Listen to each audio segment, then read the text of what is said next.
Good afternoon, everyone. I'll make it reasonably brief. A couple of things I'm here for. One is to say thanks to a few different people, and the other is to present some awards. Unfortunately, I couldn't be here this morning, but I've heard a lot about it from a lot of people. Some of our visitors were very seriously impressed. Someone from the National Aquarium, Plymouth, said that the standard of the presentations exceeded that of many universities.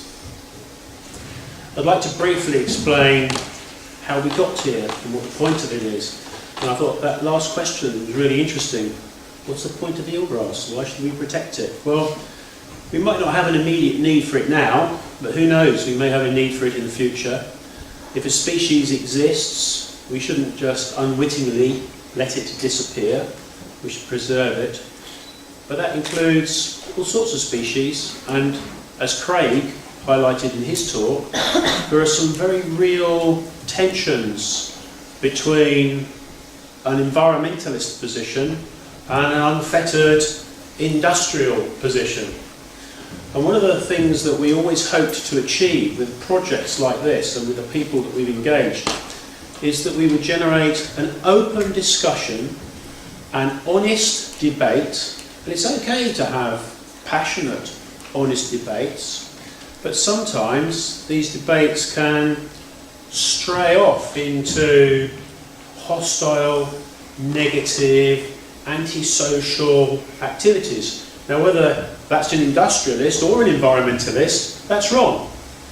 As a society, we must have these discussions. And one of the things that's clearly coming out of these presentations today is there's a balance. We have 3 times the population in the world from the year that I was born. We had shorts, I suppose. There's a lot of very poor people in the world. There's a lot of people starving to death. Now, whether you take the view that we should feed them or we should be more effective at population control, nevertheless, these are real issues that affect us now. They affect the security of our own food supply and of our own population. We might want to generate more energy, or we might want to use less, but we've got to have these debates. So I would say engage in these debates, whichever angle you come from, but please respect other people's positions, and ultimately, of course, we should respect the law. In terms of the project itself, the Falmouth Marine Environment Project, I'm going to say a few words about that in a moment, but before I do, I would like to thank our sponsors. Now, as students, you have very intense relationships with the people you work with over the years, and you're probably not aware of the vast amount of work that goes on outside your projects and further afield. So I do hope I've got all of our main sponsors here. If I've missed any of you out and you're in the audience, please wave a hand.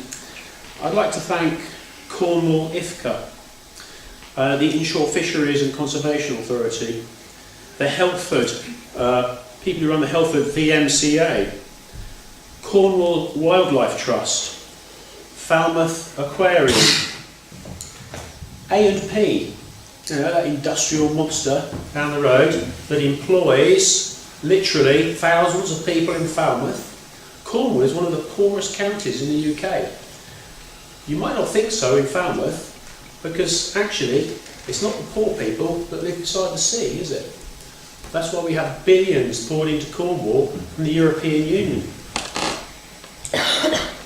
We've got the Marine Biological Association, Foy Harbour Commission, National Marine Aquarium.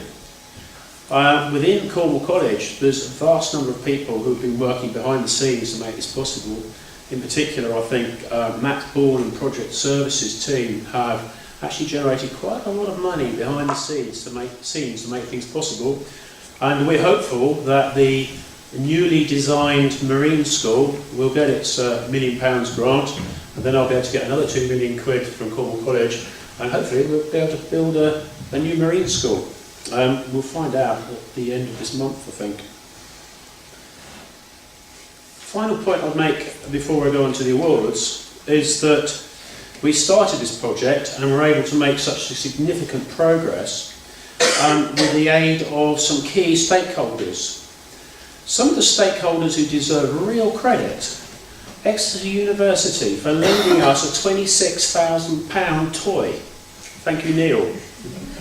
You know, there's an awful lot of stuff that's gone on behind the scenes over previous years there.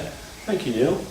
Falmouth University, who have provided us with access to the students, joint assessments, whose Pro-Vice-Chancellor sits on our Marine School Council. He's an environmental biologist, and he sits next to the Managing Director of AMP. The two of them believe that this project is really important for all sorts of reasons, and we all work together. Plymouth University have been enormously helpful, and I'm afraid there's a couple of people from government as well that I can't remember their names. Southampton University has contributed to this indirectly as well. In fact, some of the major universities interested in marine matters, and we can stray north into soon to be a foreign country perhaps, into Scotland. We've got people like Aberdeen and St Andrews and other places also that have a significant interest in what we do. As a student, if you've done a foundation degree here at the Marine School, the odds are you're going to be more employable than practically anyone else when you leave your degree. The feedback that I get from other universities is that this is a fantastic preparation for future working life. And I can only say what pleasure it gives me when I walk around an exhibition like that, whether I see an ROV made out of old bits of pipe, thanks John's dad,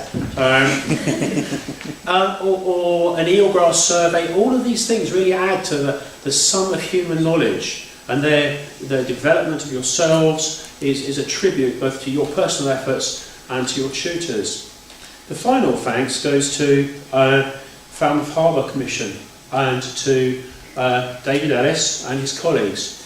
Falmouth Harbour Commission has come in for a bit of hard press more recently, and in my view some very underhand, unfair and possibly illegal tactics. I think as an institution they have striven to support an educational institution. They have tried to strike a balance between a view with the environment and supporting industry. They don't have an axe to grind any particular way other than to bring an honest and open debate forward and to manage it legally through to a successful conclusion.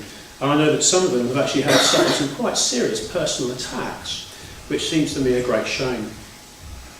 So to actually present the awards in recognition of the huge amount that Falmouth Harbour Commission have given to us in terms of access to the sea, so promoting our work with other employers, actually giving us access to the boats.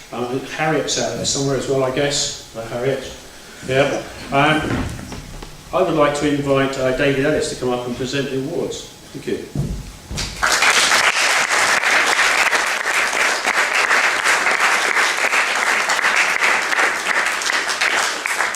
This was unexpected, and therefore there's no speech, but just a couple of points.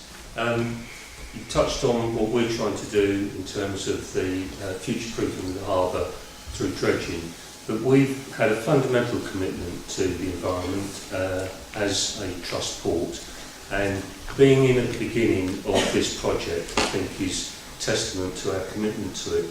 But there is always something in it for everybody, and from Falmouth Harbour Commission's perspective we've been quite shocked in a way that when you get into environmental debates it's long on assertion and short on science, and doing the work that you're doing and these projects that you've produced is beginning to build up this database. And a database is what, providing it's an objective database, is what objective, rational debate and decisions are all about.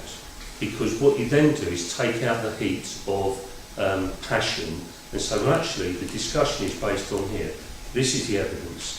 And we put a lot of time and effort, and we'll continue to do so, not just building links with yourselves, but with academia, because it's building up that scientific knowledge base And on occasions it may turn around and say, actually, what you want to do as Falmouth Harbour Ministers you can't, because there's the data. Just as likely it's able to say, actually, the data supports proper investment, proper development, and that's just as important. So whilst Falmouth Harbour Commission is here, and we've been here for 150 years, so we shouldn't be going anywhere, we are committed to building up these relationships with academia, and that's yourselves.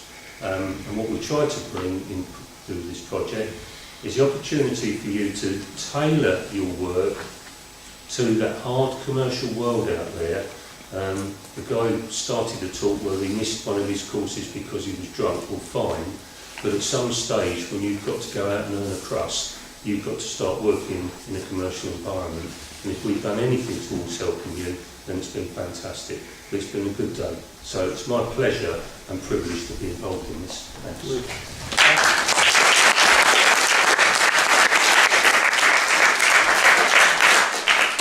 Thank you. And for those scientists amongst you, one of the understandings behind this project is all data gets collected, the Marine School keeps it and gives it to anyone who wants it. Okay, this is publicly accessible science. And the statisticians amongst you will know that if you collect enough reasonable science, you should be able to draw some valid conclusions. Anyway, on to the awards. And they're worth having. There's a huge sum of money in these, I think. And first of all, Marine Science Student of the Year, Nick Archer.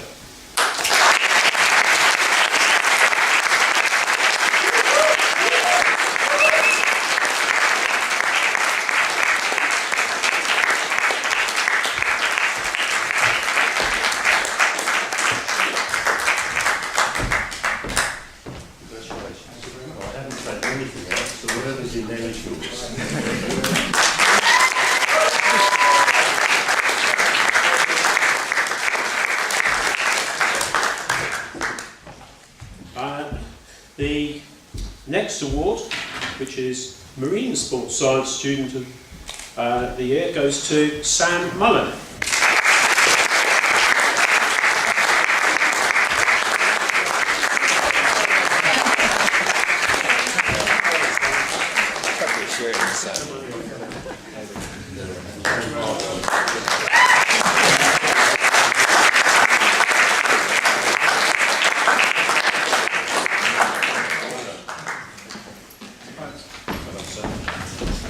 On to the last award, bracket S. We would normally expect, of course, to have only one FAME project of the year. However, staff sometimes just can't make up their minds, and therefore we've got two. So, in no particular order, to two equally worthy winners, the FAME project of the year, Guaranteed Riches for the Future, go to Bryony Nash and Lauren Banbury.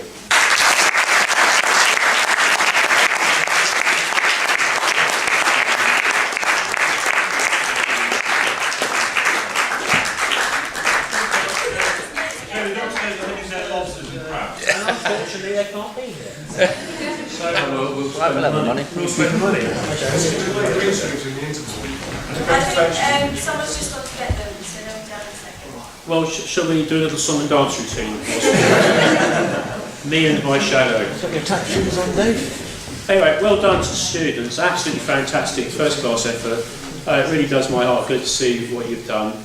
The staff, you know, I'm just amazed, humbled by whether you're a current member of staff or a past member of staff, your efforts and added value are hugely appreciated by the students, I know that. And yeah, these probably will be the best days of your life, except possibly for this evening when I think if you're attending, Colin has got a nice little line in stories and awards of his own, which will be a bit of an eye-opener. Okay. Well, if you'd like to amuse yourselves quietly whilst we wait for the two to come downstairs. All right, our missing prize winners.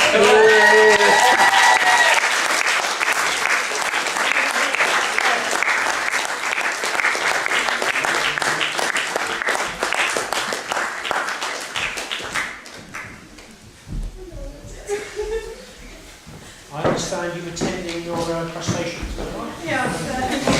Mouth to mouth on the crab.